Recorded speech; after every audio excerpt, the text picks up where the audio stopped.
Hello guys, welcome back. Again I am here with the summary of chapter 13 of your novel The Invisible Man. Mister Marvel चले जा रहे थे बड़े थके हुए, बड़े परेशान से। उनके हाथ में एक तरफ वो ब्लू टेबल क्लॉथ में लिपटा हुआ कुछ सामान सा था कुछ, और एक हाथ में तीन बड़ी बड़ी बुक्स थी जिनका बंडल बना हुआ था, वो उन्हें लेके चले जा रहे थे वजन से दबते हुए। और एक आवाज़ उनका पीछा कर रही है, अदृश्य आवाज़ उनका पीछा कर रही है। वो भागना चाहते उस आवाज़ से, और जैसे ही वो भागने की कोशिश करते हैं लेकिन वो भाग नहीं पाते। वो आवाज़ उन्हें धमकाती, वो डराती कि अगर तुमने ऐसा सोचा भी तो मैं तुम्हें मार दूंगा। मिस्टर मार्वल एकदम हेल्पलेस हो जाते हैं और वो उससे कहते हैं कि आप मुझे छोड़ दो, मैं आपके किसी काम का नहीं हूँ।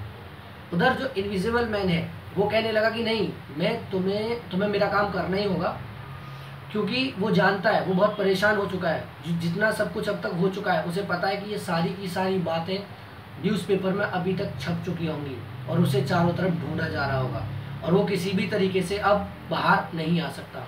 तो वो चाहता है कि वो मार्वल को यूज़ करे एक हथियार की तरह। मार्वल नहीं चाहते कि उन्हें यूज़ किया जाए। मार्वल कहते हैं कि मैं तुम्हारे किसी काम का नहीं हूँ और मैं एकदम बेकार, आप मुझे चाहते हो कि आप मुझे हथियार की तरह यूज़ करो, मैं एकदम बेकार हथियार साबित होऊंगा और हो सकता है कि मैं तुम्हारे प्लान को भी ख़राब कर दूँ। इनविजिबल मैन कहता है कि नहीं, तुम्हें ये करना ही होगा, और अगर तुम ये नहीं करोगे तो तुम मरने के लिए तैयार रहो, फिर तुम्हें मरना होगा। तो मार्वल कहते हैं कि इससे तो बेहतर है कि उसे मौत ही आ जाए, मैं मर ही जाऊँ तो ज़्यादा बेहतर है, क्योंकि ये मेरे दिल पे एक बड़ा बोझ है और मुझे जीने नहीं देती ये ज़िंदगी, और मैं बहुत परेशान हो चुका हूँ। तो इस दर्द भरी ज़िंदगी से बेहतर है कि मुझे छुटकारा मिल जाए। तो इनविजिबल मैन, वो जो आवाज़ है, वो जो वॉइस है, वो उसे फिर से धमकाती है और वो कहती है कि चुपचाप चलते रहो और मेरा साथ दो। अगर तुम ऐसा नहीं करोगे तो मैं तुम्हारे साथ तुम्हें बहुत बुरा करूँगा और तुम्हें ये करना ही होगा। मिस्टर मार्वल उस बोझ के तले दबते हुए चले जा रहे हैं, बुक्स को और उस वजन को, उस बंडल को उठाए हुए चले जा रहे हैं धीरे धीरे। और वो बहुत कोशिश करते हैं उसे समझाने की, लेकिन वो नहीं समझता, वो नहीं मानता।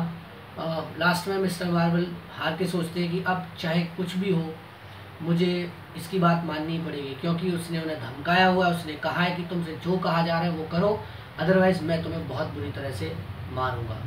सो मिस्टर मार्वल बगैर अपनी मर्जी के उसकी बात मानने के लिए मजबूर हो जाते हैं।